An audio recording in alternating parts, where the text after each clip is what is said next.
Okay, this video is going to talk about writing a conclusion paragraph. And so often conclusion paragraphs are kind of like an afterthought, usually because you write them after you wrote the rest of your essay.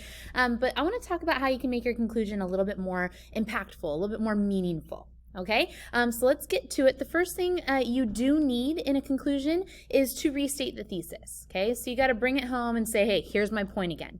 Start your conclusion by restating your original thesis using different words, and that part's really important.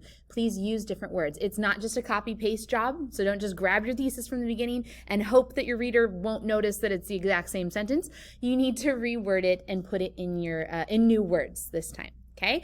Other than restating the thesis, a conclusion actually doesn't have a whole lot of required components, and that's why it's kind of like up in the air. There's a lot of kind of, I don't know, let's put this in there and that sounds good, and whatever really works to close out your essay is good. But let me give you some suggestions as to how to do that. Okay. The first one is to give insight, and I feel like teachers often use that word, be insightful, and I feel like students don't really know what it means.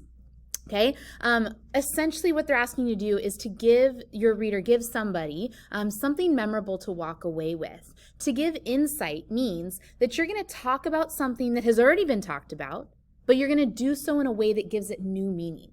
Okay, that's what insightful means, is you're going to give new meaning to something that we already know, right, that we've already talked about.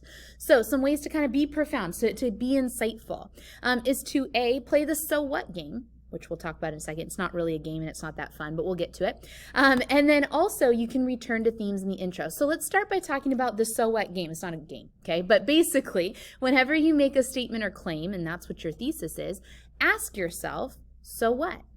Why should anybody care? Okay? So think about, why did your teacher ask you to write this essay in particular? What's the purpose? And when you think, why did my teacher ask me to write this essay? It's not because I'm vindictive and cruel and just want to see you suffer, okay? Why did your teacher choose this particular topic? Why does your teacher think it's important? And ultimately, why should you think that it's important too, right? And I ask on behalf of the teacher because, look, your teacher can give you any number of topics to write about. Why did your teacher give you this topic? Okay, why is this one so important? What's the purpose of learning and exploring about these things? Why does this matter? Okay, so what are you and your reader supposed to learn from this? In an essay about, racial discrimination and diminishing it, here's an example of so what? Here's an example of why this matters. Racism isn't just a minority problem.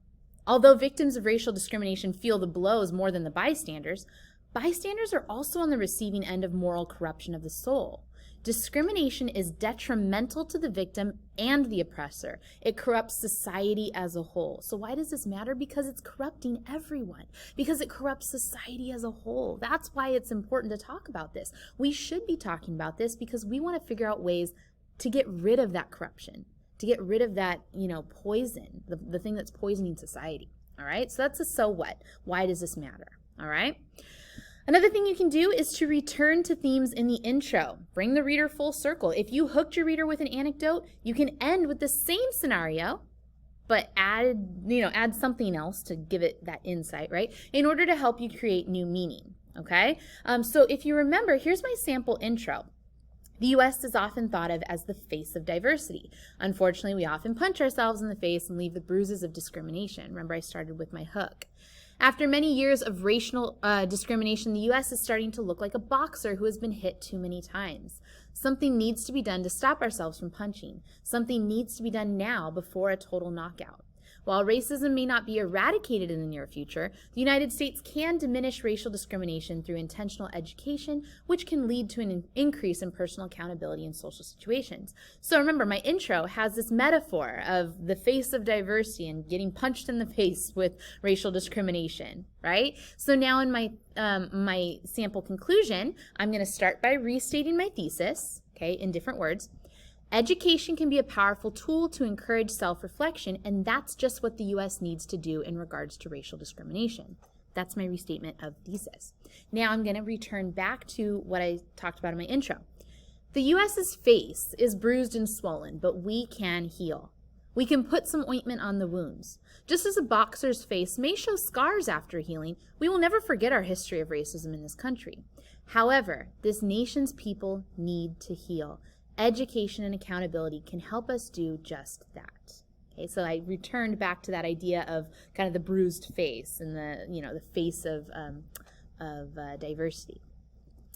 Some strategies to avoid. These are things that I do not want to see in your conclusion. You ready? Beginning with an unnecessary overused phrase such as in conclusion, in summary, or in closing. Oh my word, I can't tell you how many times I've seen students do this. And I think it's because in elementary school, your teachers tell you, hey, you gotta tell your reader that you're done. The problem is you're now in high school. In elementary school, that was good because you were learning how to close out an essay or close out a thought. But now you're in high school. Now you need to sound like you're in high school. And those phrases, in conclusion, in summary, make you sound like you're in 4th grade. Okay? So please, please, please stop using those phrases. I know it's your conclusion because it's the last paragraph of your essay. I can visually see it's your conclusion. So you don't need to tell me, in conclusion. I know it's your conclusion. I can see that. Okay? Saying in conclusion, in summary, in closing makes you sound like you're in 4th grade, and it's so, so unnecessary, okay, in written work, because I can see that you're done, okay? You also do not want to introduce a new idea or subtopic in your conclusion. At this point, you should have said everything that really needs to be said in your essay. So that includes evidence as well. You don't need to give me more quotes. You don't need to give me more details to support what you've already said. That should be in the body of your essay already, okay? And that's it. We're done. That will conclude the essay writing of this particular writing piece.